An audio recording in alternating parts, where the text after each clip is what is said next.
ನಮಸ್ಕಾರ. ನಮ್ಮ ಚಿಕ್ಕಬಳ್ಳಾಪುರ ಡಿಸ್ಟಿಕಲ್ಲಿ ನಾವು ಗಣೇಶ ಹಬ್ಬ ಫೆಸ್ಟಿವಲ್ಗೋಸ್ಕರ ಪೊಲೀಸ್ ಇಲಾಖೆ ವತಿಯಿಂದ ಸುಮಾರು ಬಂದೋಬಸ್ತ್ ರೆಡಿ ಮಾಡಿದ್ದೀವಿ ಮತ್ತು ಬೇರೆ ಡಿಪಾರ್ಟ್ಮೆಂಟ್ ಕೋಆರ್ಡಿನೇಷನಿಂದ ಕೂಡ ಎಲ್ಲ ಪ್ರಿಪ್ರೇಷನ್ಸ್ ಸೆಕ್ಯೂರಿಟಿ ಅರೇಂಜ್ಮೆಂಟ್ಗೋಸ್ಕರ ಮಾಡ್ತಾ ಇದ್ದೀವಿ. ಸೊ ದಟ್ ಏನು ಅಹಿತಕರ ಘಟನೆ ಆಗಬಾರ್ದು ನಮ್ಮ ಡಿಸ್ಟಿಕಲ್ಲಿ.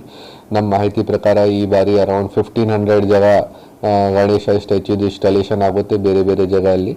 ಸೊ ಮೋಸ್ಟ್ ಆಫ್ ದ ಜಾಗ ಪೀಸ್ಫುಲ್ ಇದೆ ಸಿಚುವೇಶನ್. ಬಟ್ ನಾವು ಎಲ್ಲ ಎಚ್ಚರಿಕೆ ತಗೊಂಡಿದ್ದೀವಿ. ಎಲ್ಲ ರೌಡಿ ಶೀಟರ್ಸ್ ವಗೇರಾಗಿ ಕರೆದು ಅವರಿಗೆ ವಾರ್ನ್ ಮಾಡಿದ್ದೀವಿ. ಅದೇ ಥರ ಆರ್ಗನೈಸರ್ಸ್ ಯಾರು ಪಂಡಾಲ್ ಆರ್ಗನೈಸ್ ಮಾಡ್ತಾರೆ, ಗಣೇಶದು ಸ್ಟ್ಯಾಚ್ಯೂ ಇನ್ಸ್ಟಾಲ್ ಮಾಡ್ತಾರೆ, ಅವರದ್ದು ಒಂದು ಮೀಟಿಂಗ್ ಕರೆದು ಇದು ಡಿಸ್ಟ್ರಿಕ್ಟ್ ಲೆವೆಲಲ್ಲಿ, ಸಬ್ ಡಿವಿಷನ್ ಲೆವೆಲಲ್ಲಿ ಮತ್ತು ಸ್ಟೇಷನ್ ಲೆವೆಲಲ್ಲಿ ಅವರದ್ದು ಎಲ್ಲ ಎಚ್ಚರಿಕೆ ಅವರಿಗೆ ಕೊಟ್ಟಿದ್ದೀವಿ. ಡೂಸ್ ಆ್ಯಂಡ್ ಡೋಂಟ್ಸ್ ಏನೇನು ಮಾಡಬೇಕು, ಏನೇನು ಮಾಡಬಾರ್ದು, ಹೇಗೆ ಪರ್ಮಿಷನ್ ತಗೊಳ್ಬೇಕು, ಅದು ಎಲ್ಲ ಒಂದು ಮೀಟಿಂಗ್ ಮಾಡಿದ್ದೀವಿ.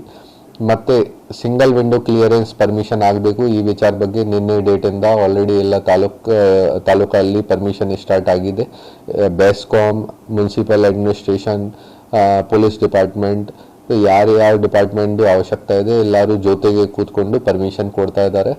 ಅದು ಆರಾಮಾಗಿ ನಡ್ತಾ ಇದೆ. ಪರ್ಮಿಷನ್ ತಗೊಳ್ಳೋಕ್ಕೆ ಆಲ್ರೆಡಿ ಜನ ಸ್ಟಾರ್ಟ್ ಮಾಡಿದ್ದಾರೆ. ಮತ್ತು ಈ ಬಾರಿ ಗಣೇಶ ಹಬ್ಬ ಸೆಲಿಬ್ರೇಷನಲ್ಲಿ DJ ಬ್ಯಾಂಡು ಈ ಥರ ಮಾಹಿತಿ ಬಂದಿದೆ. ಅದು ಕೂಡ ನಾವು ತಿಳಿಸಿದ್ದೀವಿ ಕಿ ಯಾವುದೂ ಥರದ್ದು DJಗೆ ಯೂಸ್ ಮಾಡಬಾರ್ದು. ಅದೇ ಥರ ಫ್ಲೆಕ್ಸ್ ಬೋರ್ಡಿಂಗ್ಸ್ ವಗೇರಾ ಯಾರು ಹಾಕ್ತಾರೆ ಅವರಿಗೆ ಕೂಡ ನಾವು ಎಚ್ಚರಿಕೆ ಕೊಟ್ಟಿದ್ದೀವಿ. ಮತ್ತು ಎಕ್ಸ್ಟ್ರಾ 250 ಹೋಮ್ ಗಾರ್ಡ್ಸ್, 2 KSRP ಇದು ಎಲ್ಲ ನಾವು ವ್ಯವಸ್ಥೆ ಮಾಡಿದ್ದೀವಿ. ಇನ್ಶೋರ್ ಮಾಡ್ತೀವಿ ಕಿ ಯಾವುದೂ ಅಹಿತಕರ ಘಟನೆ ಆಗಬಾರ್ದು ಮತ್ತು ಪೀಸ್ಫುಲಿ ಹಬ್ಬ ಸೆಲಿಬ್ರೇಟ್ ಆಗಬೇಕು.